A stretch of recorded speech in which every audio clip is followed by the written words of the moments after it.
अस्सलाम वालेकुम व्यूअर्स, मैं हूं सना बुलबुल खान और आप देख रहे हैं खैर बात टीवी। गुज़िश्ता दिनों यानी हम 9 मई की बात करते हैं, जब इमरान खान को गिरफ़्तार किया गया। तो 9 मई को जो मुल्क के पाकिस्तान के जो हालात थे वो सब पाकिस्तान की आवाम के लिए नहायत तकलीफ़ दे थे, परेशान कुन थे और ज़्यादा तशवीशनाक थे। ऐसी खौफ और हरास की फ़ज़ा इससे पहले मुल्क में कभी भी महसूस नहीं की गई है।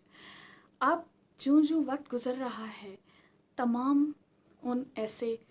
अनासिर को, ऐसे लोगों को जो इन तख़रीबकार सरगर्मियों में जो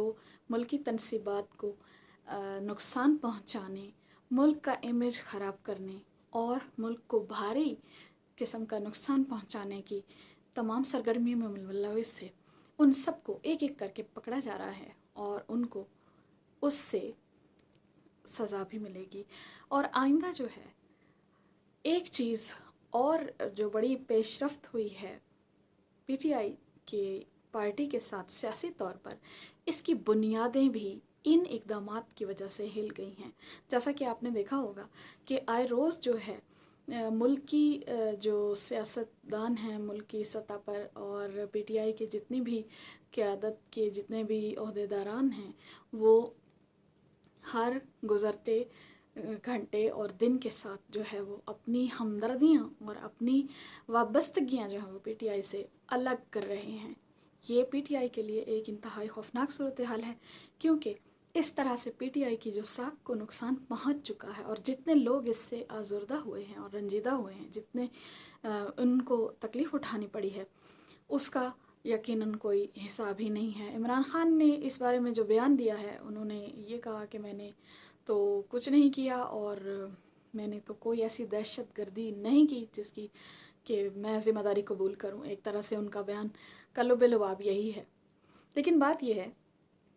कि अपने जलसों में वो इंतहाई इश्ताल अंगेज़ जुमले कहते रहे हैं। आवाम के गुस्से को, परेशानियों की सूरत जो अभी मुल्क में महंगाई की सूरत हाल की वजह से आवाम का वैसे ही बर्दाश्त का लेवल जो है वो बिल्कुल नीचे चला गया हुआ है, उसी को वो कैश करने की जिस तरह से कोशिश करते रहे हैं और आवाम का गुस्सा भड़काने की, इदारों के ख़िलाफ़ उनको शदीद किस्म की नफ़रत पर जिस तरह से कि इंस्टिगेट करते गए हैं, इसका भी तमाम लॉ इन्फोर्समेंट की जितनी भी एजेंसियां हैं, जितने भी हमारे मुल्क के इदारे हैं, वो इस बात को अच्छी तरह से जानते हैं कि कानूनन किसी भी तख़रीबकारी पर उकसाना भी कितना बड़ा जुर्म है।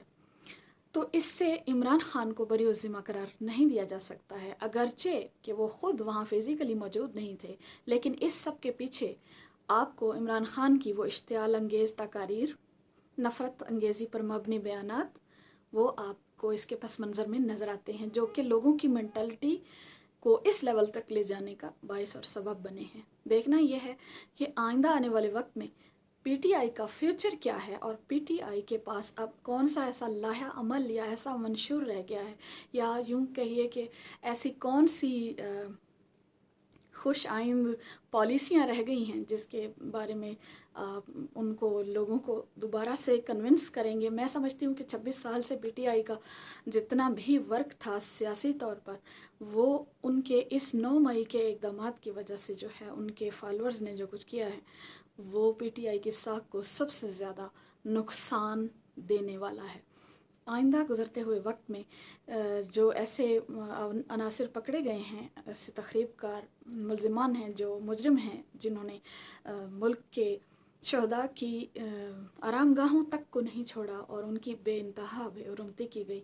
और उनके तकद्दुस को भी पामाल करके जो लोगों के जहनों को एक अजियत दी गई, उससे उन शहदा के वर्सा का भी बेहद रंज से बुरा हाल है।